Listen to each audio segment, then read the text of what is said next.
रत्नागिरी तालुक्यातील उक्षी गावामध्ये गेल्या 2 वर्षापासून जिओ मोबाईल नेटवर्कच्या समस्येने गंभीर रूप धारण केले आहे। वारंवार तक्रारी करूनही कंपनी प्रशासनाकडून कोणतीही ठोस उपाययोजना होत नसल्याने संतप्त झालेल्या उक्षी आणि बनाचीवाडी येथे ग्रामस्थांनी जिओ कंपनीच्या स्थानिक कार्यालयावर धडक देऊन जाब विचारला। नेटवर्क अभावी दैनंदिन कामकाज, विद्यार्थ्यांचे शिक्षण आणि ऑनलाईन शासकीय कामे पूर्णपणे ठप्प झाल्याने नागरिकांमधून तीव्र संताप व्यक्त होत आहे।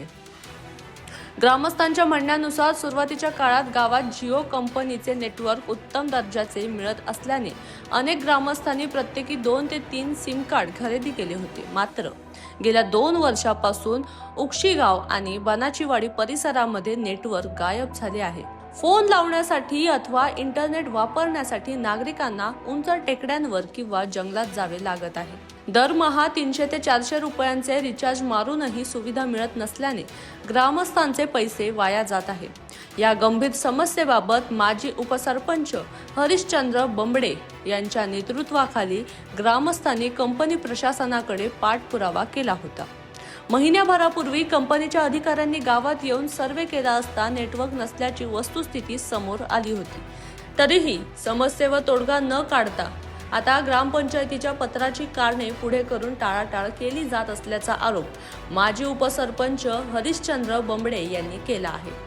सिम कार्ड विकताना कोणतीही मंजुरी न मागणारी कंपनी आता सेवा देताना अडवणूक करत असल्याने संतप्त ग्रामस्थांनी तातडीने नेटवर्क टॉवर किंवा बूस्टर बसवून सेवा पूर्ववत करण्याची मागणी केली आहे। जिओ कंपनीने यावर तात्काळ तोडगा न काढल्यास तीव्र आंदोलनाचा इशारा ग्रामस्थांनी दिला आहे। गेले 2.5 वर्ष जवळजवळ म्हटलं 2.5 वर्ष जिओ म्हणजे जिओच्या फोनला नेटवर्क नाही आहे गावामध्ये। वारंवार कंप्लेंट करून जिओच्या ऑफिसला येऊन वारंवार आम्ही त्याची सांगितलं की आमच्याकडे रेंज नाही आहे। 2.5 वर्षात कुणीच काय लक्ष दिलेलं नाही। परवा पण सुद्धा आमचे उपसरपंच मिलिंद खानविलकर हे ते येऊन गेले। त्याच्यानंतर लोक आली होती, त्यांना आम्ही थांबवलं की नको जाऊ दे, त्यांचा सर्वे होते। 8 दिवस म्हणजे जवळजवळ 15 महिना झाला। महिन्यापूर्वी त्यांनी सर्वे केला। सर्वे करून त्यांनी वस्तुस्थिती बघितली की कुठेच नेटवर्क नाही आहे। जर तुमचा 300, 350, 400 रुपयाचा जर आम्ही रिचार्ज भरत असू आणि तो रिचार्ज जर पूर्ण फुकट जात असेल तर फायदा काय? म्हणजे अशी कितीतरी कार्ड आहे की जिओची की इथून ते जंगलात जावं लागतं किंवा वरती जावं लागतं, चढ ठिकाणी जावं लागतं, तेव्हा कुठेतरी नेटवर्क मिळतो। आणि खूप मनस्ताप सहन करायला आज सगळ्या योजना, शासनाच्या सगळ्या योजना जवळजवळ ऑनलाईन आहे। प्रत्येक योजना ऑनलाईन केली जाते, तिथे आमच्याकडे नेटवर्कचा पत्ताच नाही आहे।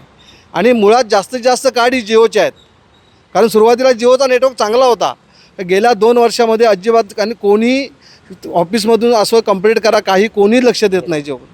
बरं, आता तुम्ही इथे यांची भेट घेतली जिओच्या कार्यालयात, त्यांनी काय आश्वासन दिलं तुम्हाला? त्यांनी सांगितलं की आम्हाला तुम्हाला ग्रामपंचायतीचं पत्र पाहिजे। आता ग्रामपंचायत पत्र ज्या वेळेला तुम्ही कार्ड देता ना लोकांना, त्यावेळेला ग्रामपंचायत पत्र घेता का की आम्ही एवढी कार्ड तुमच्या गावातून घेतोय? त्यावेळेला कोणत्या ऑथॉरिटीची गरज पडत नाही ना। मग आमचा प्रॉब्लेम आहे, आता आम्हाला रेंज मिळत नाही, मग आम्ही पत्राची गरज काय तुम्हाला? महायांचा मनमानी कारभार आहे, मनमानीच कारभार आहे। म्हणजे कसं माहिती आहे, फक्त कार्ड गोळा कार्ड काढण्यापुरतं तुम्ही लोकांना जवळ करता, मोठी हे दाखवता की बाबा हा प्लॅन आहे, तो प्लॅन आहे। आणि एकदा तुमच्याकडे कार्डची संख्या झाली की त्यांना कस्टमरला त्याला किंमत राहत नाही। फक्त कार्ड गोळा करण्यापुरती कस्टमरची किंमत असते। ही तुमची कुठच्या गावची व्यथा आहे? ही उक्षी गावची, उक्षी बनाचीवाडी। आमच्या हायवेला रेंज आहे, उक्षी गावात अर्ध्या गावात रेंज आहे, अर्ध्या गावात रेंजचा पत्ताच नाही आहे। आणि आम्ही सगळी 2-2, 3-3 कार्ड काढलेले आम्ही, म्हणजे 2-2, 3-3 कार्ड एकेका जिओ काढलेली का तर जिओला नेटवर्क चांगला होता। आता पूर्ण आमचे व्यावसायिक फोन आहेत, व्यवसायासाठी आपण घेतले। शासनाचे योजना ते जर करायला तुम्ही गेलात तर कुठेच रेंज नाही। तर त्यामुळे हा आता म्हणजे जिओचे आहेत की नाही, आमच्याकडे जिओचे कोण वापरत नाही। थोडीफार काय एखादी गाडी आली, पण ते कुठे आम्ही ह्याला ऑनलाईन बसलो की विषय संपला यांचा।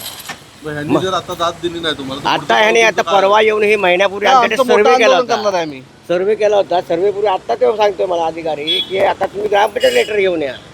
मग इतकी दिवस तुमच्या महिन्यापूर्वी आला, त्यावेळी का सांगितलं आम्हाला महिना हे कार्ड हे घेऊन? माझं नाव हरिश्चंद्र बंडबे। थोडीफार काय एखादी गाडी आली, पण ते कुठे आम्ही ह्याला ऑनलाईन बसलो की विषय संपला यांचा। ह्यांनी जर आता दाद दिली नाही तुम्हाला, आता परवा येऊन हे महिन्यापूर्वी आमच्याकडे सर्वे केला होता। सर्वेपूर्वी आता तेव्हा सांगतोय मला अधिकारी की आता तुम्ही ग्रामपंचायत लेटर घेऊन या। मग इतके दिवस तुमच्या महिन्यापूर्वी आला, त्यावेळी का सांगितलं आम्हाला महिना हे कार्ड हे घेऊन या मग. माझं नाव हरिश्चंद्र बंडे, माजी उपसरपंच.